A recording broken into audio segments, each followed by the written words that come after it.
ভীষণ ভীষণ ব্যস্ত বাংলাদেশের ক্রিকেট এখন। একদিকে বিপিএল এর নিয়ে নানান ডামাডোল তো চলছেই, এর মাঝে আয়ারল্যান্ড আসছে বাংলাদেশে, এরই মাঝে বাংলাদেশের ক্রিকেটে ঘটে গেছে ধরুন কোচিং প্যানেল নিয়ে ব্যাপক আলোচনা চলছে, সেখানে রদবদলের কথা আমরা জানি। আর এই সব কিছু নিয়ে আজকের এনিগমা টিভিতে ই স্পোর্টসে আপনাদের সাথে আছি আমি ফয়সাল তিতুমির, এবং আমার সঙ্গে আছেন খুবই স্পেশাল দুজন গেস্ট, এবং একজনকে পাওয়াটা আসলে ভীষণ ভাগ্যের ব্যাপার। I am very lucky. আমাদের সঙ্গে আছেন আমাদের এক সময়ের সহকর্মী, স্টিল আই হোপ যে তিনি এখনও আসলে আমাদের সহকর্মী, কিন্তু এখন আরও একটু বৃহৎ দায়িত্বে, রাষ্ট্রের দায়িত্বে আছেন উপপ্রেস সচিব, মাননীয় প্রধান উপদেষ্টার অফিসার জনাব আজাদ মজুমদার। স্বাগত জানাচ্ছি আপনাকে। ধন্যবাদ আপনাকে। এবং আমাদের সঙ্গে আছেন সাবেক অধিনায়ক বাংলাদেশ জাতীয় ক্রিকেট দলের, আমাদের আরেকটা প্রিয় মুখ, পরিচিত মুখ, রকিবুল হাসান। আপনাদের দুজনকেই স্বাগত জানাচ্ছি। আজাদ ভাই, নর্মালি আপনাকে এখন দেখা যায় বেশি পলিটিক্যাল টক শোগুলোতে, স্পোর্টসের টক শোতে। আপনি জানি যে আপনি দীর্ঘদিন ক্রীড়া সাংবাদিকদের সঙ্গে ছিলেন, আছেন, এবং আপনার ওই তির্যক স্টেটাস আমরা দেখি মাঝে মধ্যেই খেলার বিভিন্ন ঘটনা নিয়ে। Still you do that, but একই সাথে একটা ব্যালেন্স তো নিশ্চয়ই করতে হয়। আপনি এখন একটা রাষ্ট্রীয় দায়িত্বে আছেন, কিন্তু ভেতরের ওই ক্রীড়া সাংবাদিকতার সত্তাটা কি সবসময় কাজ করে? ধন্যবাদ আপনাকে। ক্রীড়া সাংবাদিক সত্তা হয়তো কাজ করে না, কিন্তু ক্রীড়াপ্রেমী হিসেবে তো আপনি সবসময় থাকতে পারেন। পৃথিবীতে কোটি কোটি ক্রীড়াপ্রেমী আছে, সবাই হয়তো ক্রীড়ার সাথে সরাসরি সম্পৃক্ত না, কিন্তু তাদের ক্রীড়াপ্রেম নিয়ে সন্দেহ করার কোনো সুযোগ নেই। আমিও একজন ক্রীড়াপ্রেমী, ছোটোবেলা থেকেই ক্রীড়াপ্রেমী। ক্রীড়ার সাথে সরাসরি সম্পৃক্ত থাকি আর না থাকি, ক্রীড়ার প্রতি যে আগ্রহ সেটা তো কোনোদিনই কোনোভাবে কমার কোনো সুযোগ নেই। রাইট। আচ্ছা, আমরা মনে হয় যে এবার মূল আলোচনা যে, এবং রকিবুল হাসান আপনার কাছেই যেতে চাই প্রথমে। যদিও বিপিএল নিয়ে অনেক কথা হবে, কিন্তু এই মুহূর্তে যেটা এখন trending topic, Salauddin out, Ashraful in. আপনি বাংলাদেশ জাতীয় ক্রিকেট দলের সঙ্গে বিভিন্ন সময় বিভিন্ন দায়িত্বে থাকেন, এখন আপনি ম্যাচ অফিসিয়াল হিসেবে কাজ করতে হয়। দলের এই পরিবর্তনটা নিয়ে অনেক কথা হচ্ছে, আপনি আসলে এটা কীভাবে দেখছেন? ইংরেজিতে একটা কথা আছে, every change is for good. Change হবে, এটা হবে। বাট এই পুরো জিনিসটাতে যেটা আমি দেখছি, যেটা নাকি Salauddin he felt, I don't know, যেটা আমাদের যে ক্যাপ্টেনকে আমরা করলাম, কাকে, যে টেস্ট টিমের ক্যাপ্টেন, ইয়েকে নিয়ে আসলাম, তার কি হয়েছিল? Why did he resign 2 years back? তা তো 2 বছরই ছিল। আমরা ওই জায়গাটায় এখনও যেন অ্যাড্রেস করতে পারছি না। আমার দুঃখের সঙ্গে বলতে হয়, ওই আব্রাহাম লিঙ্কনের কথাটা আমি সবসময় কোট করি, যে জাতি তার বীরদেরকে সম্মান করতে শিখে নাই, সে জাতির মধ্যে বীর জন্মায় না। এরা তো বীর। নাও কামস টু ইয়োর পয়েন্ট, আপনার ওখানে যদি আমি আসি, এইখানে দেখেন সালাউদ্দিনকে নিয়ে ট্রলিং করা হয়েছে, আর আমাদের তো সোশ্যাল মিডিয়া তো বাংলাদেশের টিম সিলেকশন করে দিচ্ছে, সোশ্যাল মিডিয়া সব কিছু করে দিচ্ছে। আই অ্যাপ্রিসিয়েট দ্যাট, যে মানুষ কনসার্ন, মানুষ ফলো করে এবং তারা তাদের মতামত দেয়, ফাইন। বাট আমরা চাই সমালোচনা হবে, বা বস্তুনিষ্ঠ সমালোচনা হয়, অসম্মানী যেন না হয়। সালাউদ্দিনের ব্যাপারটা যেটা হয়ে গেছে, যে তাকে তো অনবোর্ড করা হলো, অনবোর্ড করে তাদের টার্মস অফ রেফারেন্সে কী ছিল জানি না, তার চুক্তি 2027 সাল পর্যন্ত, না 2 বছর প্রায় অপারেশনাল টার্মস অফ রেফারেন্স কাজের। আমরা কিন্তু দেখতাম সালাউদ্দিনকে এক্সপোজার পাচ্ছি, প্রথমবারের মতো সিনিয়র সহকারী কোচ এরকম একটা টার্ম পরে করা হয়েছে, সিনিয়র আগে ছিল না। তো এখন I am sure say heart হয়েছে, যে তাকে ই করে, বাট হার্ট হওয়ার কোনো কারণ আমি দেখি না, বিকজ তার জায়গাটাতে সে কিন্তু আছেই। হ্যাঁ, সালাউদ্দিনকে জায়গায় যে পার্টটা তার থেকে নিয়ে আশরাফুলকে, মোহাম্মদ আশরাফুলকে আনা হলো, যে আমরা কিন্তু স্ট্রাগল করতেছি টেকনিকের দিক থেকে, ক্রিকেটের ব্যাটিংয়ের জন্য। তো আশরাফুলকে দিয়ে ওই টেকনিক্যাল সাইডগুলোকে ইউটি করার জন্য তাকে একটা কনসালটেন্ট হিসাবে অনবোর্ড করেছে ক্রিকেট বোর্ড। রকুল ভাই, কিন্তু আমরা আসলে ঠিক আপনি যে কথাটা বলেছেন, দুটো পয়েন্ট এখানে এসেছে। একটা হচ্ছে আপনি মোটা দাগেই বলেছেন সালাউদ্দিন ফেল করেছে, এবং সোশ্যাল মিডিয়ারও একটা প্রসঙ্গ হয়েছে, সেটা নিয়ে যাব। আজাদ মজুমদার আমাদের সঙ্গে আছেন। সালাউদ্দিন ফেল করেছে, এই কথাটার সঙ্গে আপনি একমত কিনা? আসলে আমি কিন্তু বলি নেই, সরি ফর কাটিং ইন, আমি কিন্তু বলি নেই যে সালাউদ্দিন ফেল করেছে। একটা কোচকে আপনি তারকে বিচার করবেন তার অনেক কিছু নিয়ে, but ultimately at the end of the day কিন্তু the players has to deliver মাঠে। না, রাইট, অফকোর্স, ঠিক আছে না? তো কাজে আচ্ছা, ঠিক আছে, আমরা প্রশ্নটা একটু ঘুরিয়ে করি। সালাউদ্দিনের পারফরম্যান্সকে আপনি কিভাবে মূল্যায়ন করবেন আজাদ মজুমদার? একটা জিনিস হচ্ছে যে আপনি লক্ষ্য করেছেন বাংলাদেশ ক্রিকেট বোর্ডের নেতৃত্বে পরিবর্তন এসেছে, পূর্ণাঙ্গ একটা বোর্ড মাত্র কিছুদিন হলো দায়িত্ব নিয়েছে। তো এটা খুবই স্বাভাবিক তারা সব কিছুকে রিভিউ করবে আগের, রিভিউ করে কোনো জায়গায় যদি তারা সমস্যা মনে করে সেখানে তারা সেই সমস্যাটাকে অ্যাড্রেস করার চেষ্টা করবে। এগুলো খুব এক্সপেক্টেড। এখন আপনি যদি বলেন যে বাংলাদেশ ক্রিকেট বোর্ডের নতুন নেতৃত্ব আসার পর বা বাংলাদেশ ক্রিকেট বোর্ডের নির্বাচনের পর নির্বাচিত বোর্ড রাতারাতি কি বাংলাদেশ ক্রিকেট দলের খোলঞ্চে বদলে দিতে পারবে কিনা, সেটা হয়তো সম্ভব হবে না, কিন্তু যে দেখার দৃষ্টিভঙ্গি সেটাতে তো পরিবর্তন আনতে পারে। আপনি যদি সাম্প্রতিক ম্যাচগুলো দেখেন বাংলাদেশের, আপনি দেখবেন যে বাংলাদেশ কোথায় স্ট্রাগলটা মূলত করেছে। মূলত স্ট্রাগলটা করেছে ব্যাটিংয়ে মিডল অর্ডারে বেশি করে। সালাউদ্দিন ভাই উনি আমাদের খুব স্বনামধন্য একজন কোচ, কিন্তু দলের পারফরমেন্সের দায়িত্ব তো ওনাকে নিতে হবে। দল যদি কোনো জায়গায় ক্লিক না করতে পারে, সেই পার্টিকুলার জায়গাটাতে যার দায়িত্ব তাকে তো তার দায়িত্বটা নিতে হবে। এখন ব্যাটিং যখন ক্লিক করছে না, there must be something wrong. এটা কোচ অ্যাড্রেস যদি না করতে পারেন তাহলে বোর্ড তখন অন্যভাবে ভাবতেই পারে। তারা মনে করেছেন যে এখানে আশরাফুলের এডিশন হয়তোবা এই সমস্যার সমাধানে কিছুটা কার্যকর হতে পারে। আর আমি এটা বিশ্বাস করি যে মোহাম্মদ সালাউদ্দিন একজন পেশাদার কোচ। আপনার পেশাদার কোচরা তো আপনি এটা ফুটবল কোচের ক্ষেত্রে বেশি প্রযোজ্য, যে কোচ দুই রকম হয়, একজন আছেন যে চাকরি আছেন আর একজন বরখাস্ত হতে যাচ্ছেন। ক্রিকেটে হয়তো বা এরকম না, কিন্তু পেশাদার কোচ তারা এটা মেনে নিয়েই আসলে তারা কাজ করেন। তারা জানেন যে কোনো সময় খুব ভালো কোচও অনেক সময় খুব ভালো পারফর্ম করতে পারেন না পারিপার্শ্বিক অনেক কারণে। হয়তো বা সালাউদ্দিন ভাই কোনো কারণে তার এই মুহূর্তে তার যেটুকু দেওয়ার বেস্টটা হয়তো দিতে পারেননি, বোর্ড তখন অন্যভাবে চিন্তা করেছে। কিন্তু এখানে সাফল্য ব্যর্থতার চেয়ে আমার কাছে মনে হয় এই পুরো বিষয়টাকে পেশাদারি দৃষ্টিভঙ্গি থেকেই দেখা উচিত। আশরাফুল আমাদের খুবই অভিজ্ঞ একজন ক্রিকেটার এবং বাংলাদেশের one of the best batting talent বাংলাদেশের হিস্ট্রিতেই। তো এরকম একজন যদি সে খেলোয়াড় হিসেবে আমরা তার কাছ থেকে পুরোটা নিতে পারিনি, যে কারণেই হোক, সেটা আশরাফুলের নিজস্ব দুর্বলতা হতে পারে বা অন্য আমাদের কাঠামোগত দুর্বলতা হতে পারে। এখন তার ট্যালেন্টটা যদি আমরা কোচিং লেভেলে এসেও যদি কাজে লাগাতে পারি, আমি মনে করি যে why not we should give a try. Okay, Ashraful প্রসঙ্গে তাহলে একটা সম্পূরক প্রশ্ন, এই আলোচনাটাও তো আছে যে আশরাফুলকে সরাসরি জাতীয় দলের কোচই কেন করা হলো, কেন তাকে একটু এইচপি বা এজ লেভেল থেকে তাকে আসলে আরেকটু দেখে নেওয়া দরকার ছিল কিনা? দেখেন, আশরাফুল যে মানের ক্রিকেটার ছিলেন, তাতে আশরাফুল বিদেশি কোনো দলের কোচ হয়ে গেলেও অবাক হওয়ার কিছু ছিল না। বাংলাদেশ জাতীয় দলে আশরাফুল আপনার সম্পৃক্ত হতেই পারেন, এবং কোচিংয়ের জন্য তার খেলোয়াড়ি অভিজ্ঞতা দক্ষতার পাশাপাশি আপনার কোচিংয়ের জন্য যে ডিগ্রিটা আছে, আমি যতদূর জেনেছি সেই ডিগ্রিটাও তিনি নিয়েছেন। কোচিংয়ের যে বেসিক কোর্সগুলো সেগুলো আপনি কমপ্লিট করেছেন। একজন কোচ কোথায় কন্ট্রিবিউট করতে পারবেন, এটা চেয়ে বড় জিনিস হলো তিনি আসলে কিভাবে কন্ট্রিবিউট করবেন। এই মুহূর্তে আশরাফুলের স্কিল দিয়ে বা আশরাফুলের এক্সপেরিয়েন্স দিয়ে যদি আমাদের জাতীয় দলের কোনো খেলোয়াড় উপকৃত হয়, তাহলে কেন নয়। ওকে, আমরা একটু বাংলাদেশের আয়ারল্যান্ড সিরিজের দলটার দিকে যদি নজর দিই, এখান থেকে একটু লিফট নিতে পারি। হ্যাঁ, নিশ্চয়ই। এই কোচিংয়ের ব্যাপারে মডার্ন ক্রিকেটে এখন কিন্তু কোচের 3টা দায়িত্ব। নাম্বার 1, টিমের স্ট্র্যাটেজিক প্ল্যান ঠিক করা along with the captain. Number 2, টিমের ডিসিপ্লিনটা ঠিক রাখা, ড্রেসিং রুমটার অ্যাটমসফিয়ারটাকে ঠিক রাখা সুন্দর। নাম্বার 3, যেটা কোচিং আমরা বলি, যেটা কোচিং বলতে মোটা দাগে বুঝি, সেটা হলো যারা জাতীয় দলে খেলে ওরা কিন্তু ওই পর্বগুলো পার করে এসছে, এখন তাদের হাতে ধরে কিছু শেখাইতে হবে না, only fine tuning, final points.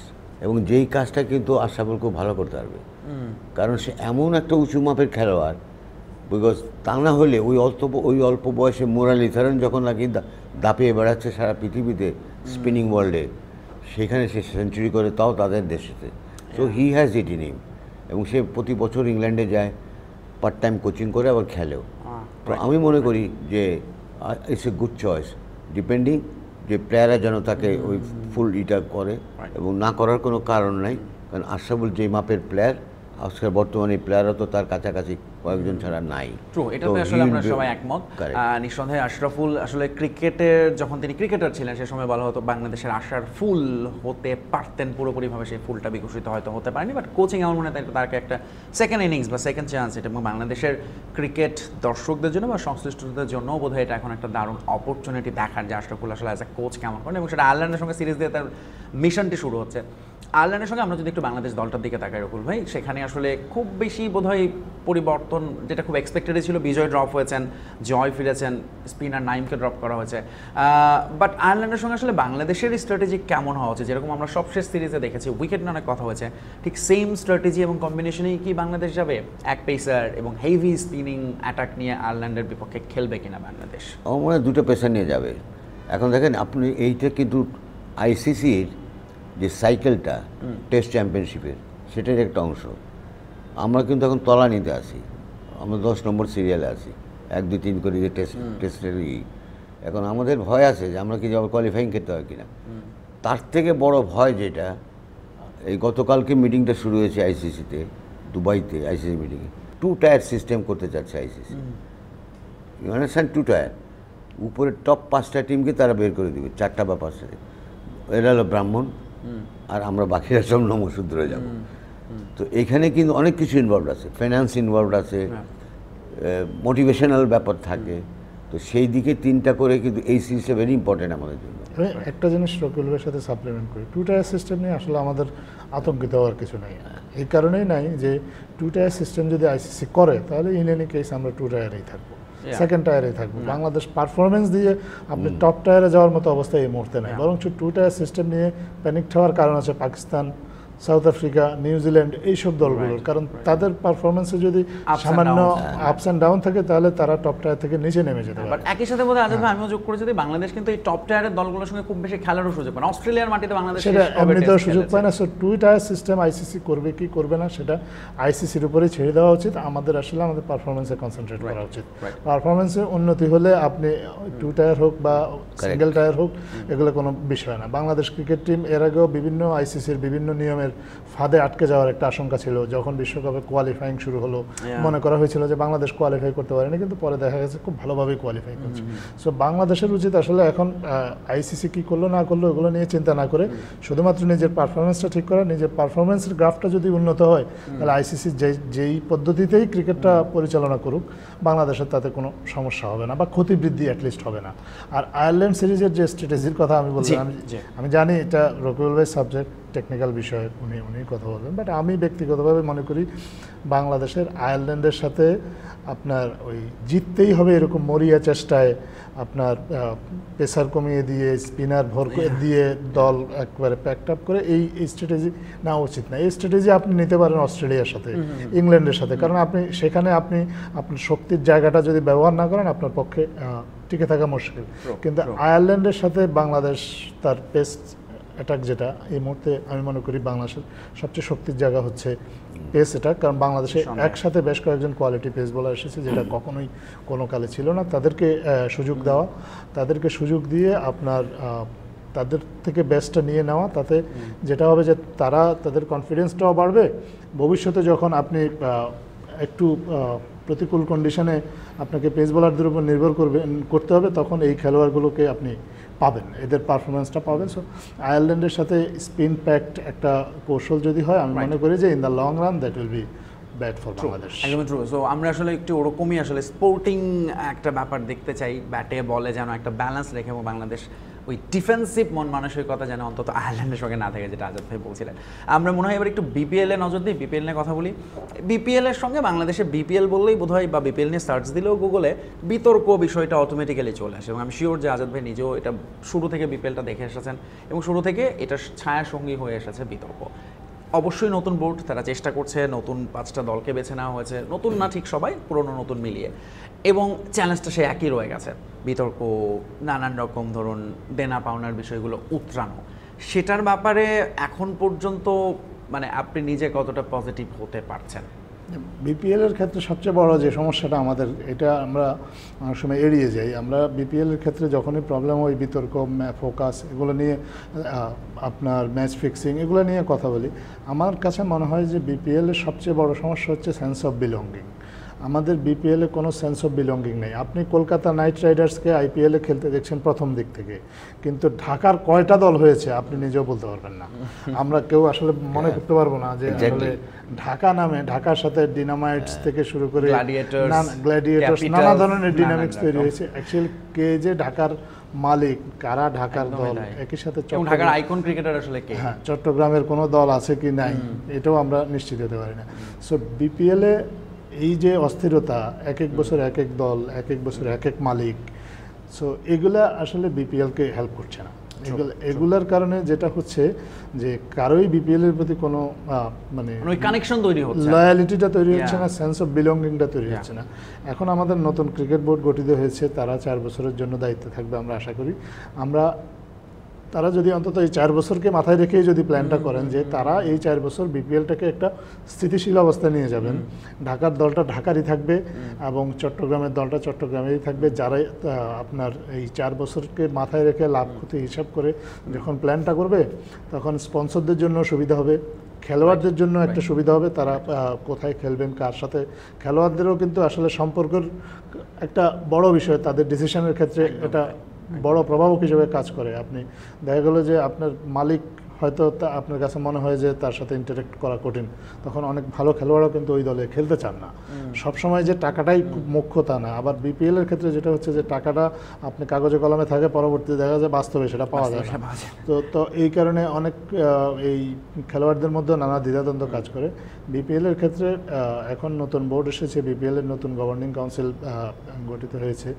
তাদের এখন যেটা উচিত বিপিএল এর একটা স্থিতিশীলতা আনা, যাতে বিপিএল এর দল বললে ঢাকার কোনটা দল এটা যাতে মানে এক বাক্যে একজন ক্রিকেট ফ্যান বুঝতে পারে, একজন ক্রিকেট খেলোয়াড় বুঝতে পারে। এই স্টেবিলিটিটা যখন তৈরি হবে, সেন্স অফ বিলঙ্গিংটা বিপিএলে যখন তৈরি হবে, তখন স্পন্সররাও আসবে, খেলোয়াড়রাও উৎসাহিত হবে, আমাদের দর্শকরাও আনন্দ পাবে। আমি মনে করি যে বিপিএল এক্স্যাক্টলি বিপিএল তখন একটা ব্র্যান্ড বা যে পটেনশিয়ালিটি নিয়ে বিপিএলটা শুরু হয়েছিল প্রথম 1-2 বছর, তো বিপিএল নানা ধরনের অনিয়ম ছিল, কিন্তু তারপরেও আগ্রহ ছিল। আস্তে আস্তে এই অনিয়মগুলোর কারণে আগ্রহ ভাটা এসেছে। ওই সেন্স অফ বিলঙ্গিংটা যদি বিপিএল এ তৈরি করা যায়, তাহলে অদূর ভবিষ্যতে, এই সিজনে যদি নাও হয়, অদূর ভবিষ্যতে হয়তো বিপিএল একটা জায়গায় গিয়ে পৌঁছাবে। সেই চেষ্টাটা কিন্তু এবার আমরা দেখছি বাংলাদেশ ক্রিকেট বোর্ডের। তারা প্রথমত হচ্ছে দলগুলোর নাম আর পরিবর্তন করা যাবে না এরকম একটা টার্মস তারা যুক্ত করেছে, এবং একই সঙ্গে 5 বছরের জন্য উৎসাহিত করছে ফ্র্যাঞ্চাইজিগুলোকে আসলে দলগুলো নিতে। শেষ পর্যন্ত সেটা কতটা সফল হবে তা সময় বলে দিবে। কিন্তু এবারের বিপিএলে 5টা দলকে নেওয়া হয়ে গেছে রকুল ভাই। আলোচনা ছিল নোয়াখালী, কুমিল্লা খুব আগ্রহী ছিল, নোয়াখালীর হয়তো ফ্যান বেস, এবং সবসময় নোয়াখালী নানান রকম ঘটনায় আলোচনায় থাকে সোশ্যাল মিডিয়ায় বিশেষ করে। শেষ পর্যন্ত 5টা দলকে বেছে নেওয়া হয়েছে। মানে আপনার কাছে কি মনে হয় যে বিপিএলের এতে দল সংখ্যা কমে যাওয়াটা আসলে বিপিএলের ওভারঅল আবেদনটাকেও কি একটু কমিয়ে দেয় কিনা? দেখেন, বিসিবি তো চায় নাই যে 5টা দল হোক। ডেফিনেটলি বিসিবি চেয়েছিল যে 6টা বা 7টা হোক। এখন এই 5টা দল করে আপনার টেকনিক্যালি আপনি কী হবে জানেন? 4টা দল তো অটোমেটিক্যালি কোয়ালিফাই করে যাবে, একটা দল বেড়ে যাবে। Right right 1-2 will play, then 3-4 will play, সাসপেন্সটা কমে যাবে। That's right, absolutely.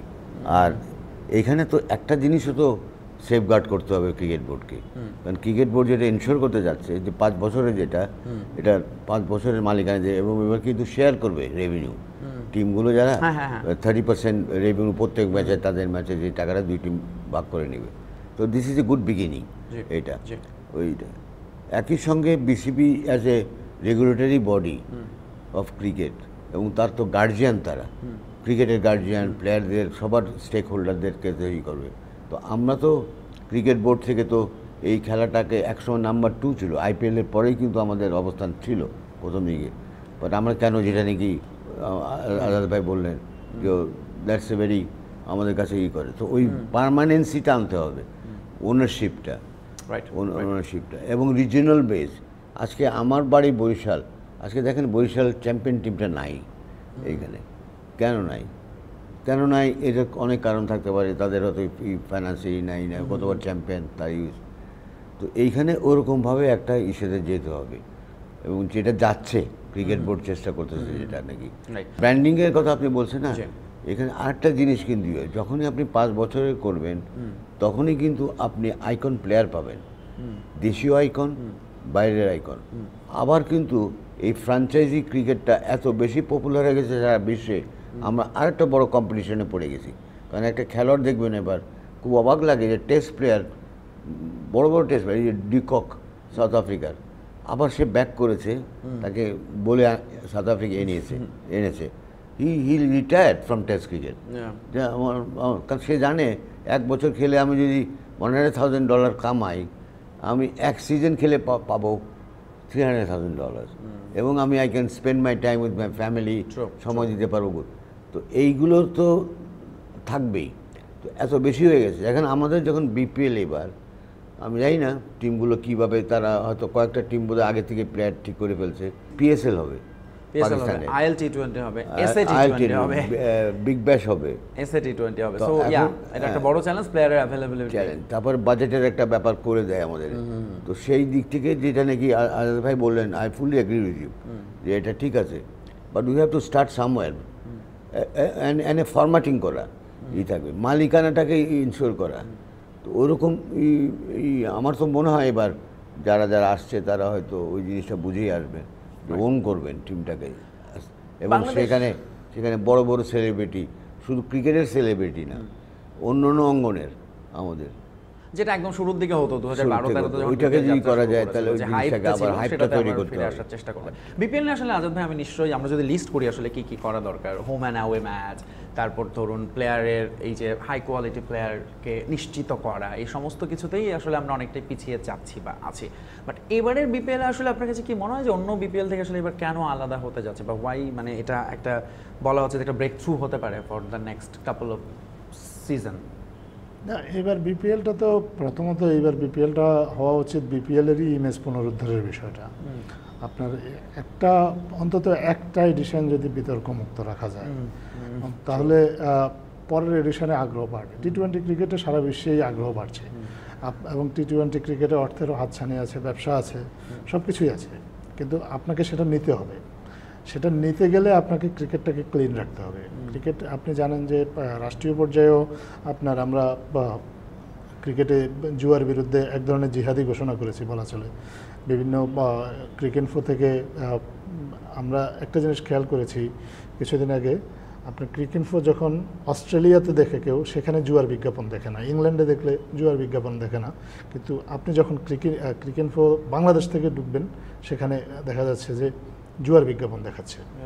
তো এটা আমাদের কাছে, মানে আমি যেহেতু এখন সরকারের সাথে কাজ করছি, আমি মনে করি যে এটা আমাদের কাছে মনে হয়েছিল অ্যালার্মিং। আমরা ক্রিকেনফোকে ওয়ার্ন করেছি যে আপনি অস্ট্রেলিয়ায় যদি জুয়ার বিজ্ঞাপন না দেখান, তাহলে তো আপনি বাংলাদেশেও না দেখিয়ে থাকতে পারেন, বাংলাদেশে কেন দেখাবেন? আমরা ক্রিকেনফোকে ওয়ার্ন করেছি এবং বলেছি যে যদি এটা কন্টিনিউ করে, তাহলে আমরা ক্রিকেনফোর বিরুদ্ধে ব্যবস্থা নেব।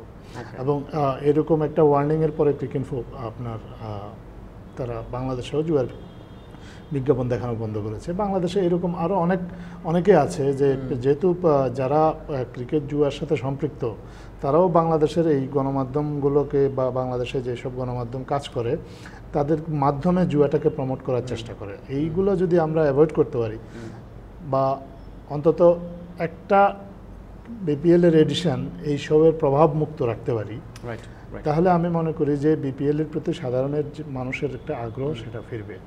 রকিবুল ভাই বলেছে দল সংখ্যা কমে যাওয়াতে সাসপেন্স কমে যাবে, সেটাও ফিরিয়ে আনার অনেক ফর্মুলা আছে। আমরা কোয়ালিফায়ার সিস্টেম বাদ দিয়ে যদি 5টা দল থেকে 2টা দলকে সরাসরি ফাইনালে কোয়ালিফাই করি, তাহলে ফাইনালে খেলার জন্য আপনার কম্পিটিশনটা বাড়বে। তো তাহলে 2টা ম্যাচ কমবে, তো দলের সংখ্যায় যেখানে কমে গেছে তাতে 2টা ম্যাচ কমলেই কি আপনার, বা আপনার ম্যাচ যদি আমরা প্রত্যেকটা দলের 3টা করে ম্যাচও রাখি, তাহলে ম্যাচের সংখ্যাও আপনার ঠিক রাখা যায়। সো এগুলা যারা আপনার বিপিএলের গভর্নিং কাউন্সিলের সাথে আছেন, তারা বুঝবেন। যারা বিপিএলের আর্থিক দিকগুলো দেখছেন, তারা দেখবেন যে এগুলোর ইকোনমিক বেনিফিট কি, কস্ট বেনিফিট অ্যানালাইসিস করে তারা সিদ্ধান্ত নেবেন। বাট বোর্ড স্ট্রং থাকে, তাহলে অন্তত একটা 2টা বিপিএলকে ক্লিন রাখা, বিতর্কমুক্ত রাখা, এবং যে সেন্স অফ বিলঙ্গিংয়ের কথা আমরা আলোচনা করছি, বা রকুল ভাইয়ের ভাষায় যে পার্মানেন্সিটা আনার কথা, সেটা যদি আনা যায়, তাহলে আমার মনে হয় যে বাংলাদেশের মানুষের ক্রিকেটের প্রতি যেই ধরনের আগ্রহ, এবং বাংলাদেশের ইকোনমিটাও আসলে যেভাবে গ্রো করতেছে, তাতে বিপিএলের গ্রো না করার কোনো কারণ নেই। মানে আমরা যদি ক্রিকেটটাকে একটা প্রোডাক্ট হিসেবে ধরি, তো বাংলাদেশে আসলে এটার একটা বড় মার্কেটিংয়ের অপরচুনিটি আছে, যেটা হয়তো আমরা মিস করে যাচ্ছি। আমরা একেবারে শেষ দিকে করবো, আপনার কাছে আমি শেষে জানতে চাবো যে আপনার এক্সপেকটেশনটা আসলে কি এই বিপিএল থেকে? আপনি নিশ্চিতভাবে এই বিপিএলে কাজ করবেন, আইদার কোনো না কোনোভাবে আপনি তো থাকবেনই। So what are you looking for actually? I think it will be very competitive BPL this year. পুরো টিমগুলো, যেহেতু আপনার টিম কমে গেলে কিন্তু কোয়ালিটি প্লেয়ারগুলোর ছড়াছড়ি বেড়ে যাবে। প্রত্যেকটা টিম কিন্তু আইকন প্লেয়ারগুলির পাবে বেশি, দেশীয় আইকন বা আর যেটা নাকি যে ক্রিকেট বোর্ডকে আমি ধন্যবাদ দিতে চাই এখানে, যদিও আমি ক্রিকেট বোর্ডের সঙ্গে সম্পৃক্ত আছি, যে they have been very sincere এইটাকে অ্যাড্রেস করার পিছনে। যেই কথাটা আজাদ ভাই বলছিলেন, আমরা ফিল করি কিপ ক্রিকেট ক্লিন, একটা কথা আছে, তো keep PPL clean, right. Perception আসতেছে, এটা আসতেছে, এবং সারা পৃথিবীতেও এটা মানুষ জানে, এই বেটিংয়ের কথা, এই কথা এখান থেকে। এখন আমরা মার্শাল এখানে is on board now, on ground, আইসিসির অ্যান্টি কারাপশনের ছিল। তো এখন আমি বিশ্বাস করি এই বিপিএলটা আমরা পাবো, এবং দর্শক আমরা দেখতে পাচ্ছি এবারই ওয়েস্ট ইন্ডিজ সিরিজও আমরা দেখলাম যে চিটাগংয়ে এবং ঢাকাতে যে পরিমাণ দর্শক এসছে। তো মানুষ ক্ষুধা আছে, বাট এই ক্ষুধাটাকে তাকে ভালো রেসিপি দিতে হবে, এবং এই রেসিপিটা দেওয়ার দায়িত্ব কিন্তু ক্রিকেট বোর্ডের। একদমই তাই, একদমই তাই। অসংখ্য ধন্যবাদ রকিবুল হাসান এবং আজাদ মজুমদার আমাদের সঙ্গে যোগ দিয়েছিলেন আজকের আলোচনায়। দর্শক, এই ছিল আমাদের আজকের এনিগমা টিভির এই স্পোর্টসের আয়োজন। সামনে বিপিএল এবং তার আগে আলনা সিরিজ, অবশ্যই এসব নিয়ে আরও কথা হবে, আমাদের সঙ্গেই থাকবেন। আজকের মতো শেষ করছি আমি ফয়সাল তিতুমির, ভালো থাকবেন, বাই বাই।